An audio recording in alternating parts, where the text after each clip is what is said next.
बड़ा दिव्य धाम भगवान की प्राइवेट नगरी है। वृंदावन तीर्थ नहीं है, वृंदावन धाम है। बोलो वृंदावन धाम की तो भगवान की सखियां गोपियां सब करती है बहुत ही प्रेम से, हे राधा रानी रासेश्वरी कृपा करो, बाकी बिहारी कृपा करो, गोकुल में आओ, कैसे बड़ी दूर नगरी है। लेकिन गुरु जी की नहीं बोलता धीरे धीरे समय बीत्यो। माँ को भी नु आके माँ को भी जानो थोड़ी थोड़ी सर्दियां आ जावे, स्नान को एकदम माँ को भी ने कहे तीर्थम स्नान करनो। माँ के भी ने तीर्थम स्नान करने से बहुत पुण्य मिले। या अभी वैशाख को भी ने एक बार जल दान करने से बहुत पुण्य मिले। पानी पाने प्याओ पिलाओ, ठंडो मटको बाहर कोई ने रखो, कोई ने रागीर के लिए रख दो। आलाड़ा तो कहा भाई पानी पाओ के बस वे तो ठंडा दिन है पानी पानी सा जमीन बेच दी, घर बेच दी, अब क्या पानी पाओ इसे लग गया। तो वैशाख के बिना जल दान कर लो। पीपल के मायन पानी डलाओ, बड़ के पेड़ में पानी डलाओ, तुलसी जी में पानी डालो। तुलसी जी के पेड़ में वैशाख के बिना पानी डालने से हजारों गुना पुण्य मिले। और पीपल में अगर वैशाख के महीने पानी डाल देवे तो अपना जो पितृ लोग है, जो पूर्वज चला गया, वे अगर कटे भूखा प्यासा है तो बाने जल मिले मारे। तो अपने परंपरा है कि भाई अपने ताके भी सींचता होला, माया माया सुबह सुबह पीपल सींच रहा। हाँ सींच रहा चाहिए। एक लोटो एक जगह कोई चरी भर ले जाओ, पीपल देओ ने वैशाख में पानी मिले तो पीपल की को रूप बताओ। पीपल की परिक्रमा भी करनी है, वट सावित्री व्रत भी कर लो और सुंदर भाव से वैशाख में जल दान कर लो। तो माघ को महीना आयो तो माघ के महीने में सब लोग तीर्थ यात्रा के ऊपर जाने लग गया। गुरु जी भी तीर्थ जाने लगे। गुरु जी के एक चेलो हो महाराज भी चेले आदत पड़ी कि वो बिचे बिचे या बिना बताए हर कोई बोल जाए। गुरु जी के तो दिन भर में हजारों लोग आता, पर वो चेलो नाम पूछ ले तो भाई तो कुछ से गवाई तारे कहीं दुख है कहीं कर या सारो दिन बोलते ही तो कोई ना आदत। अब महाराज गुरु जी बोले बेटा मैं तो प्रयागराज रहा हूँ। प्रयाग जाओ जब तीनों नदियां मिले, गंगा जमुना सरस्वती संगम है। भी प्रयागराज में गुरु जी स्नान की बात कह दी। चलो क्यों बस गुरु जी मौज ही बढ़ गई थे बैठे रहो जब संगवावे करते स्नान करवानो जो तुम्हारे की मन में बात। गुरु जी बोले देख बेटा कोई भी आश्रम में आवे ने तो तू ज्यादा बातचीत मत करी कोई से, और बत्तो ही बोली जब तो जरूरी है। चलो कि ठीक है गुरु जी थे जाओ तो श्री लारम थाल के काम। गुरु जी तो सिद्ध पुरुष महाराज बात के तो गटगट में कड़कड़ में रोम रोम में ज्ञान रमेड़ो। गुरु जी यात्रा के लिए निकल गया। दूसरे दिन राजा जी आया। राजा जी आया, चेलो भी गद्दी पर बैठे। प्रणाम तो भी गद्दी आसन में करा, आपा कोई व्यक्ति प्रणाम थोड़ी करा। आसन मोटो है तो आपा, छोटो है तो भी आप प्रणाम करा के भाई आसन की मर्यादा है। जे आप व्यासपीठ है मां से तो लगभग सब बडेरा ही हो या बराबर की अवस्था में या बड़ाई होने के सब प्रणाम अटक कर सको। वह मान प्रणाम नहीं है, मैं तो ताके ढाबरा, लेकिन जब तक मैं आसन पर बैठे रहा थे वो व्यास को भाव मान के, गुरु को भाव मान के, ज्ञानी पुरुष को भाव मान के प्रणाम। ये आसन की मर्यादा बड़ी है।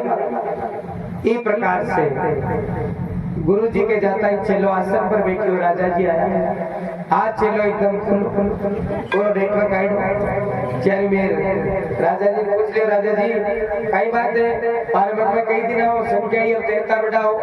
मैं आसन में नीचे तो तान पूछ कौन सको, आज तान पूछ लियो थे उदास क्यों रहे हो। आज राजा जी भी सोचे कि आज तो अपने बात को प्रश्न को समाधान। राजा जी बोले देखो उदास करेवा ब्याह होने लगभग 18-22 वर्ष हो गया, लेकिन कोई भी रानी से बेटो नहीं है, संतान नहीं है। अब उदासिया है कि तो बड़ो राजपाट आगे चला सीखो। चेलो गद्दी पर बैठे बैठे बोल के काई चिंता करो बेटो जिसी था आ काई चिंता करी छोटी सी। अब अत्तों की ओर जैसे गुरु जी स्नान कर रहा वो आसन डोले हुआ है, क्योंकि आसन पर बैठे व्यक्ति बात करे भी को प्रभाव पड़ेगा। आई बात हमारा साधारण बैठे करा तो वो तो प्रभाव नहीं है। ये आसन की मर्यादा है। गुरु जी को आसन डोलो, गुरु जी तीर्थ यात्रा बीच में ही छोड़ करके जब 1 महीना वाणो 7वें दिन वापस आ सातवें दिन आया आर बेटे ने पूछो चेले ने के भाई कुड़ कुड़ आयो चेलो कोई गोल मोल बात कर गयो और गुरुजी क्यों राजा जी आया क्यों आया और राजा जी 20 दिन के बाद में जब वो चेलो कह दिया ना कि बेटा जिसे 20 दिन बाद राजा जी आए ही को नहीं क्योंकि बनता हो कि गुरुजी यात्रा कर राशि जवान भी 20 दिन लागी बेटे हम दर्शन कर ले अब चेलो क्यों राजा जी आया गुरुजी क्यों तो राजा जी ने क्यों कही क्यों बस और तो की को नहीं क्यों राजा जी उदास सार में पूछ ली और मैं बता दियो कि बेटो को नहीं तो मैं यह कह दियो बेटो गुरुजी बोले बेटा तू तो गणो कह दियो पर हमारी सेवना करनी गति है अटे बोलेनी बात मन प्रमाण देना पड़ी अब राजा जी के तो बेटो उसी लेकिन राजा जी के बेटो 7 जन्म में लिखेनो को नहीं बेटो जदी वे कि आपा दुनिया में कोई मरे और कोई जा राजा जी के बेटो बनी बाकी विधाता की लेकिन तो बेटो है चेलो पग पूछने लगे महाराज क्यों गुरुजी दे तो क्यों मरो कोयड़ा मारा है देखो यहाँ करो मैं ही मरशो राजा जी को बेटो बनो चेलो दूसरे दिन जार आश्रम के पीछे सरोवर तालाब हो तुम कूद गयो गांव का क्यों भाई बहुत अन्याय हुई देखो गुरुजी के कतो लाड लो पड़े पर चेलो हो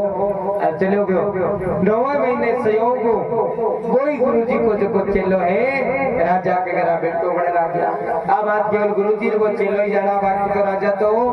आपको बेटो समझ थाना बजाई घड़ी बात जितना उत्सव करना घड़ी मिठाइयां बांटी घड़ाई बड़ी बड़ी सब लोग भेंट करी लेकिन अब वो चेलो जन्म तो ले लियो राजा को बेटो भी बन गयो राजकुमार बन गयो लेकिन वो बोले नहीं महाराज बिंटाओ के पहले के बोलिया जा तो दुख बार जन्म लेना पड़ो अब कई जन्म में तो ही नियम ले लिया कि कोई बोला ही नहीं चुप रहे अब 5 वर्ष को यो बोलियो नहीं 9 वर्ष को यो बोलियो नहीं 20 वर्ष को क्यों लेकिन बोले ही नहीं राजा जी राज पहली गढ़ाई राजी चौक चौक ड्रेस कराई चौका चौका जगह घुमाया पर अब दुख भी हुए लगे कि घूंगन कौन राजा राज बोले तो एक राजा जी की महाराज सेना में से रिटायर्ड फौजी साहब अब राजा और डिंगोर पिटा दियो के मारे बेटे ने जे कोई बुला देवे तो भी आधो राज दे दियो और हमारे मंत्री पद पर बड़ो पद दे दियो सब लोग जतन करा वेद वेदंगी कलाबाज लोग जादूगर भी गढ़ाए आके बुला दिया लेकिन वो बोलियो को नहीं अरे इसी बात नहीं कि बिन बोली आवे नहीं पर वो अब नियम ले लिए जन्म मरण मानू पड़े एक रिटायर्ड फौजी साहब जिद कर ली गई मैं बेटे सेना में रहता तो बॉर्डर पर बाटे बुला देता हूँ तो राजा को बेटे बोले कि बुला दे और फौजी साहब जगह है मैं राजा जी का नया रिटायर में सैनिक खान सेना मैं क्यों राजा जी एक दिन के लिए था को बेटो मान दो शाम तक मैं बुला दिया क्योंकि दुछाया बोल दी कहीं कहे ना अपना आदत हुए कि बोल बताओ कि कोई क्योंकि दुछाया बता तो राजा जी क्यों देखो भाई मारो जिसो भी है चाहे गुंगो है बावड़ो है मारो तो मोते मूंगो है इन मारनो पीटनो तो है नहीं और बाकी यहाँ बुलाओ तो थाना तो राज दे दिया और जिस आप दिन भर बिन जंगल में ले गया बात बात का शिकारी जिनावर दिखा जानवर दिखा सब कुछ दिखा लेकिन वो बालक कठे ही बोले नहीं शाम को फौजी साहब के भी पसीनो आवे लगे क्योंकि फौजी साहब ने कहा कि राजा जी क्यों बुला दे सजा तो राज दे दिया नहीं तो नियम के अनुसार फांसी पर छोड़ डाला मन में वो सैनिक विचार करे आज तो झूठी गिरा बेटे आपत ले ली शाम को समय हो आप घोड़े पर बैठे आप भी बालक ने राजा जी के बेटे ने पीछे बिठा रखो नगरी में बड़बा लग गया बीटे डाई तरफ कोचरी बोली मारा डावा हाथ और डाई कोचरी बोले जाते जानो के सोन मारा जा जीवनी कोचरी बोल जा जीवनी बिलाई निकल जा जीवनी कोई स्वागत मिल जा जीवनो जड़ मिल जा तो आपा चोखा सोन मारा बा कोचरी जी बोली फौजी साहब ने रिस्क आईडी बंदूक में छरो गालियो और काकरो भरे और भी कोचरी के काकरो काट काकरो काटिया और जमीन पर पड़ी अब राजा जी को बेटो जो घोड़े पर पीछे बैठे हैं वो धीरे से बोलियो कि देख तो बोली जरा मरी अब आप नहीं बोलती तो तन मरनो बोली पड़ती अब तो फौजी साहब राजी हो गया कि भाई राजा जी को बेटो बोले तो है अब बोले राजी हो गया राजा जी ने क्यों था को बेटो बोले राजा जी को बुला दिखाओ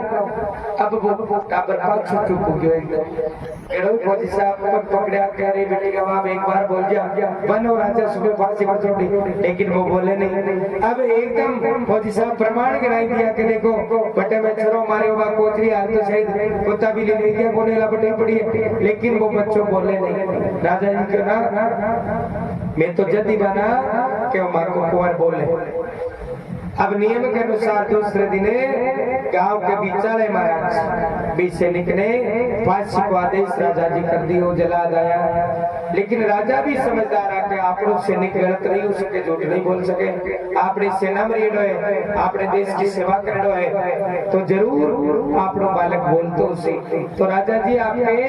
भी बेटे निया लेके झरोके के अंदर खड़े करिए, जेठा वो राजा जी बेटे देख सके लेकिन बेटो राजा जी ने नहीं देख सके। अब जे भी सैनिक के गले में फांसी की बारसी डालवा लग गया, वो बेटो पाछो बोले है कि देख तो बोलियो जरा मरियो, अब आर नहीं बोलतो तो मरनो नहीं पड़तो। अब राजा जी के वही फांसी रोको, मारो बेटो बोले लेकिन ठायो ठाई बोले। तो आपन भी भगवान वाणी दिए, बोलो मीठा बोलो लेकिन ठाया ठाई बोलो, कोई नयाल की बात मत बोलो थोड़े दिन की खातर कि वो जद भी याद करे बिक दुख पहुंचे। वाणी का गाँव बहुत लगी बात, कोई भी कमजोर ने भी मत बोलो, वो व्यक्ति कमजोर हो सके, गरीब हो सके, गरीब ने भी कभी नहीं बोलो। समय पलट जाए महाराज, कई ठापड़े के समय कई कला दिखा दे, तो धीरे धीरे आग करके बोलो। अपन शक्ति भगवान दी है तो वाणी के द्वारा कोई ने गाल गलौज मत करो, लताड़ मत करो, कोई ने माँ बेटी की गाल भी मत निकालो, बहुत दोष लगेगा। एक गाल निकाल जाने तो 1000 नाम भगवान का लीड़ा बेकार चला जाए। हल्का मत बोलो, कोई ने भी क्रोधारी तो चुप रह जाओ, एक चुप रही तो फिर कभी भी कोई प्रकार की राड़ बढ़े नहीं। घर में भी सबसे पवित्र भाव से बोलो। आज राम जी महाराज शीतलवाड़ी में बोला है, और जब लड़ाई हुए एक तोड़ो शीतल